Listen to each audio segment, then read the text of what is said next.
I think, first of all, it's not right to say that should we pick politicians or technocrats? Because, first of all, a politician... Or should it be a blend of... The thing is, first, the definition of a politician is a person who's active in party politics, or who is seeking to be elected, to get an office, in an elective office. But that person is not... when you're active in party politics, it doesn't mean that you are not an industry player in a different industry. It doesn't mean that you have no skills and competencies in other industries. So a politician simply means a person who's seeking an elective office or who is holding an elective office. But outside of that, that means that, for instance, you just started the show by saying, I came back from Denmark and I left a very lucrative job to join politics. So it doesn't mean that once I'm in politics, now I've stopped being a project manager, a critical facility manager, an IT expert. It doesn't mean that I've ceased. It just means that now I'm seeking an elective office.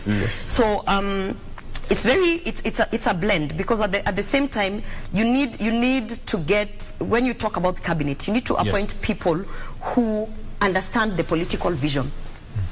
They have to understand the political vision, and then be able to use their expertise and their capacity to now implement the technical part of it. So, you need a blend of the technocrat and the politician. So, for instance, there are so many managers out there. There are so many. For instance, I'm very keen on the ICT ministry and the youth ministry. So those are the two things that I was really waiting to see. Oh my goodness, How did who is going to get that? Who's going to get my boss right now? I'm very keen on that. And I was very happy when we had Eli Dowalo as a nominee for the Minister of ICT, Information, Communication and Technology. Now, when you look at Eli Dowalo, would you say he's a technocrat or a politician? You see, you would not place him either place, because he is a politician. He has been active in the party politics. He's been active within those spaces of politics. And he's a very but Eli Dowalo is a PhD holder. For instance, he's a PhD holder. He has a master's in business administration. He has 2 degrees, and on top of that, he has actually actively been in professional spaces where he has given his technical expertise.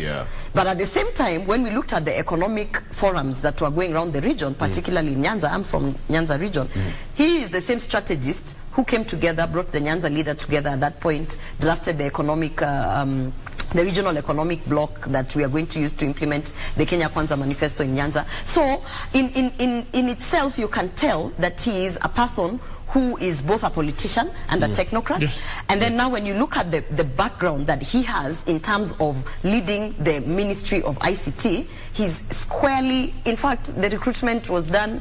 You would think that our President William Ruto actually was sitting and ensuring that we can't just put people who do not have, skills that will go to deliver in that ministry. So I would say it's difficult because there's expectations from technocrats who never participated in politics. But the expectation is there. At this particular the expectation is there. They're like, oh, I'm the MD of so-and-so, I'm the director of blah, blah, blah. But were you part of the political vision? No, you were not. So therefore, yes, you have the capacity to deliver with the the skills that are needed to now, when you're talking about information and communication and technology. But do you have the political vision? Do you know what it meant for the bottom-up economy? Do you understand that the hustler nation came from somewhere and they're trying to take this country? So the political vision must be there.